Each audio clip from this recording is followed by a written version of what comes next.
नमस्कार प्रिय विद्यार्थियों, मैं doctor Satya Prakash HP sir Hindi classes में आपका स्वागत है। फिर एक बार हम देखते हैं हिंदी साहित्य के इतिहास को। हिंदी साहित्य का इतिहास की एक क्लास हो चुकी है जिसमें हमने हिंदी साहित्य की परिभाषाएं देखी थी और हिंदी साहित्य की व्युत्पत्ति, हिंदी साहित्य का अर्थ हमने साहित्य का अर्थ देखा था। आज हम इससे आगे इसकी जो प्रणालियां हैं, हिंदी साहित्य के लेखन की जो प्रणालियां हैं उन पर चर्चा करेंगे।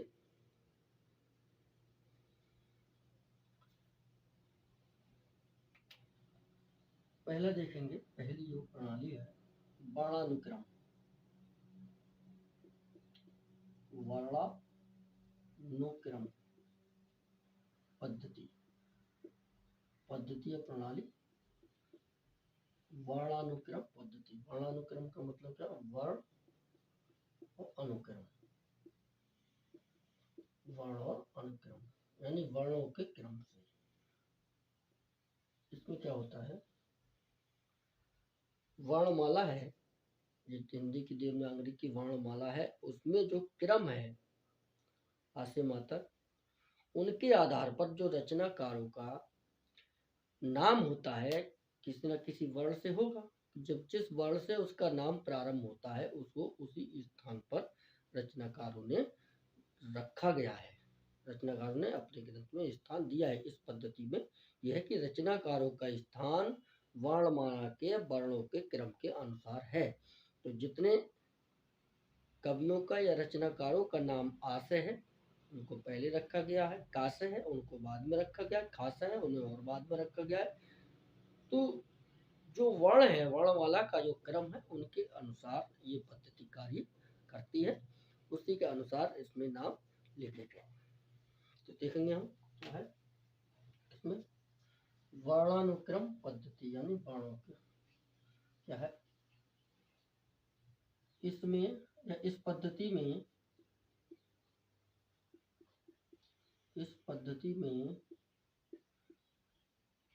रचनाकारों को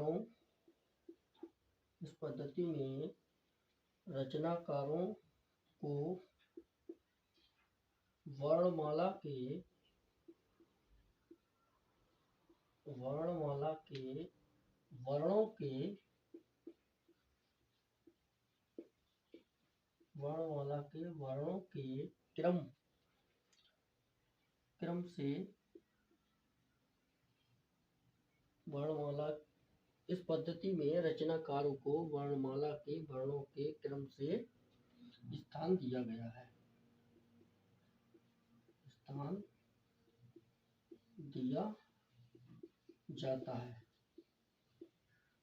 वर्णमाला का जो क्रम है, जो नाम है, आपने शब्दकोश देखा होगा, एक लाइन में लिख सकते हैं कि ये पद्धति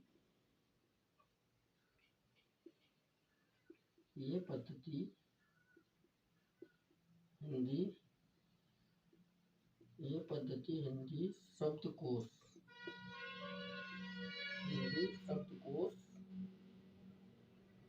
पर आधारित है।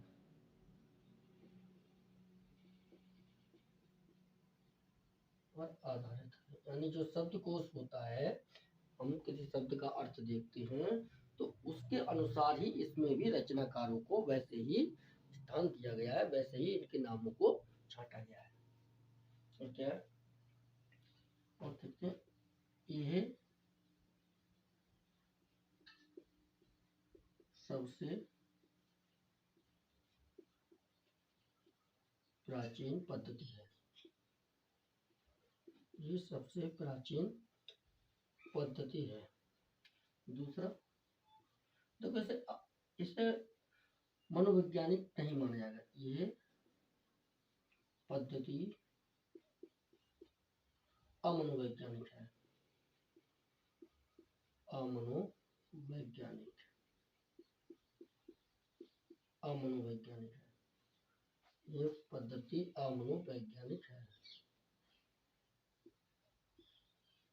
क्योंकि कोई रचनाकार ज्यादा प्रसिद्ध है, ज्यादा अच्छा है, या किसी की उम्र अधिक है तो उसके लिए भी स्थान निश्चित नहीं है। तो वो केवल वर्णों के अनुसार ही रखा जाएगा, तो इसलिए ये मनोवैज्ञानिक पद्धति नहीं मानी जाएगी, अमनोवैज्ञानिक पद्धति है। इसको लिखिए, स्क्रीनशॉट ले लीजिए, फिर आगे इसमें और पॉइंट देखते हैं क्या है। तो हम देख रहे हैं हिंदी साहित्य का इतिहास, दूसरी क्लास है ये। वर्णानुक्रम पद्धति, पद्धतियां पढ़ रहे हैं कि जो इतिहास का लेखन होता है किस किस पद्धतियों में किया जाता है, प्रणालियों में किया जाता है। तो इसमें हम सबसे पहले देख रहे हैं वर्णानुक्रम पद्धति, यानी वर्ण अनुक्रम, जो वर्णों का अनुक्रम है उनके नाम के अनुसार जो रचनाकारों का नाम होता है वर्णमाला के वर्णों के अनुसार, तो उस स्थान उसी के अनुसार उन्हें स्थान दिया गया। तो इस पद्धति में रचनाकारों को वर्णमाला के वर्णों के क्रम से स्थान दिया गया है। ये पद्धति हिंदी शब्दकोश पर आधारित है। ये सबसे प्राचीन पद्धति है। ये पद्धति अमनोवैज्ञानिक है।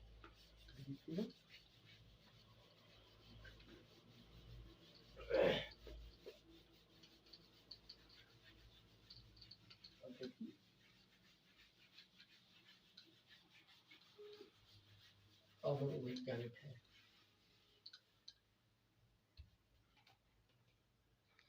अगले पॉइंट इसका देखते हैं।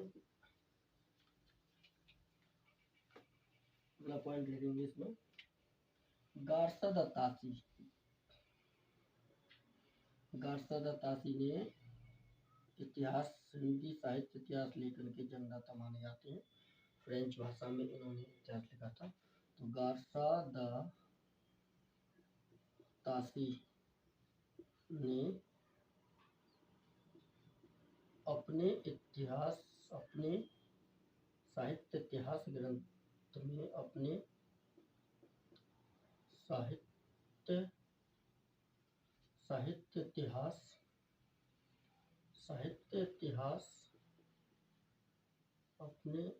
इतिहास कौन सा था? साहित्य इतिहास ग्रंथ कौन सा था? इनका नाम था Histoire de la littérature, Histoire de la littérature, Histoire de la littérature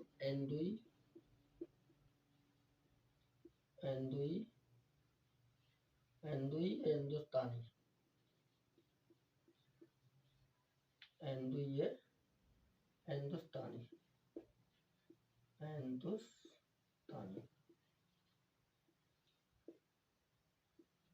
ये इनके इतिहास का नाम था। Histoire de la littérature हिंदुस्तानी, ये गार्सा द तासी का ग्रंथ है। वो फ्रेंच भाषा में लिखा गया पहला ग्रंथ साहित्य इतिहास का माना जाता है।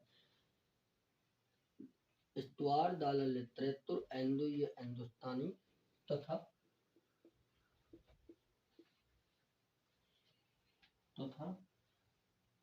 शिव सिंह सेंगर ने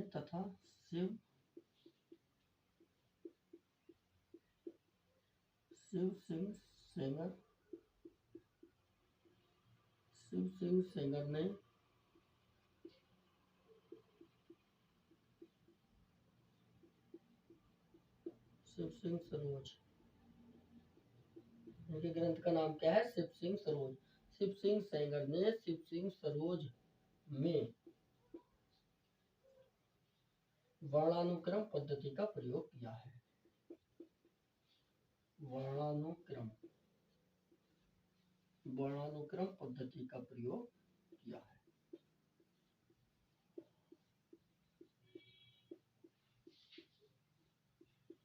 वर्णानुक्रम पद्धति का प्रयोग किया है। ये है गार्सा द तासी ने अपने साहित्य इतिहास ग्रंथ Histoire de la littérature हिंदुस्तानी तथा शिव सिंह सेंगर ने शिव सिंह सरोज में वर्णानुक्रम पद्धति का प्रयोग किया है।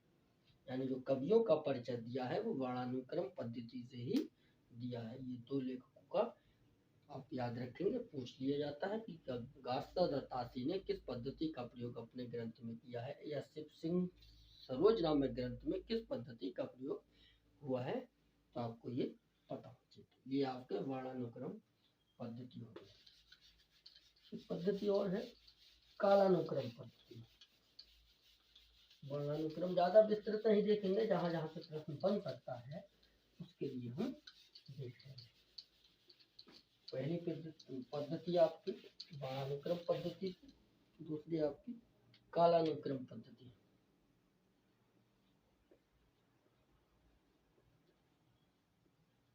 कालानुक्रम पद्धति, कालानुक्रम पद्धति लिखेंगे। इसमें क्या होता है, काल प्लस अनुक्रम। काल और अनुक्रम। काल मतलब समय, किस रचनाकार का, किस कवि का, किस लेखक का जन्म कब हुआ, जन्म के आधार पर इस पद्धति का प्रयोग किया जाता है। यानी जिस रचनाकार का जन्म पहले हुआ होगा, जो वरिष्ठ होगा, उसके लिए पहले स्थान दिया जाएगा, जिसका जन्म बाद में हुआ होगा उसको बाद में स्थान दिया जाएगा। तो ये जो कालानुक्रम पद्धति है वो जन्म के आधार पर होती है। इसमें हम लिखेंगे point.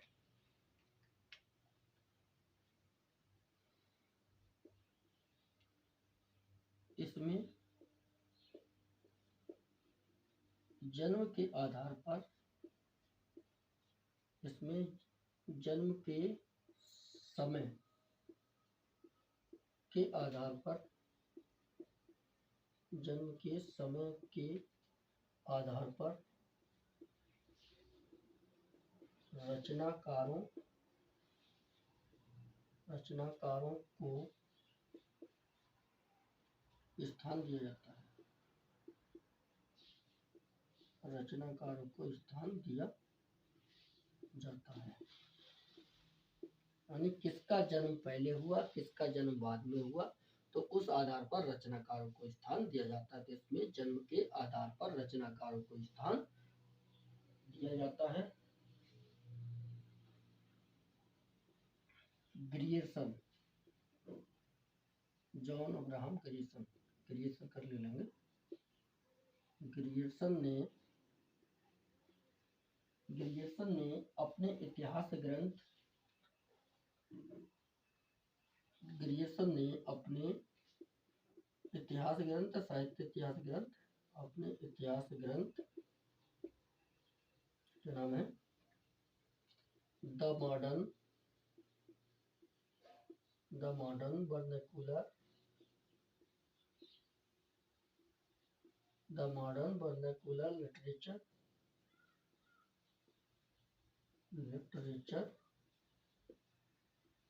The modern vernacular literature of Hindustan,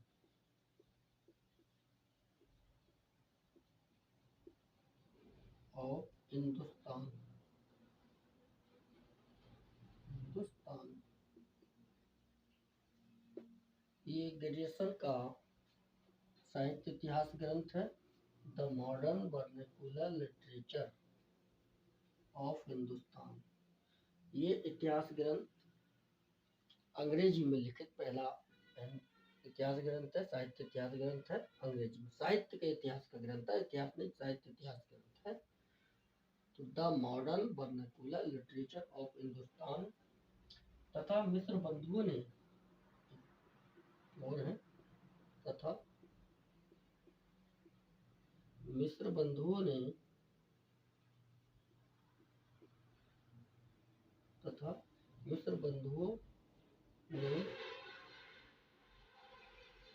मिस्र बंधु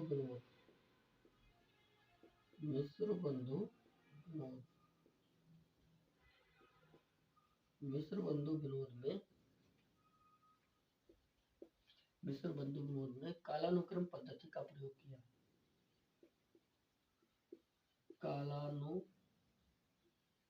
कालानुक्रम पद्धति का प्रयोग किया, कालानुक्रम पद्धति का प्रयोग किया। यानी ग्रियर्सन ने the modern vernacular literature of Hindustan, और मिस्र बंधुओं ने मिस्र बंधु विनोद, इनके ग्रंथ का नाम है, में कालानुक्रम पद्धति का, इसी पद्धति का प्रयोग किया है। इसके में नहीं देखेंगे, इसमें यही आएगा कि ग्रियर्सन ने अपने इतिहास ग्रंथ में, साहित्य इतिहास ग्रंथ में किस पद्धति का प्रयोग किया है, या मिस्र बंधुओं ने किस पद्धति का प्रयोग किया है, ये देखा जाए। एक पद्धति हम और देखते हैं, वैज्ञानिक पद्धति। वैज्ञानिक पद्धति देखते हैं, सबसे जो प्रसिद्ध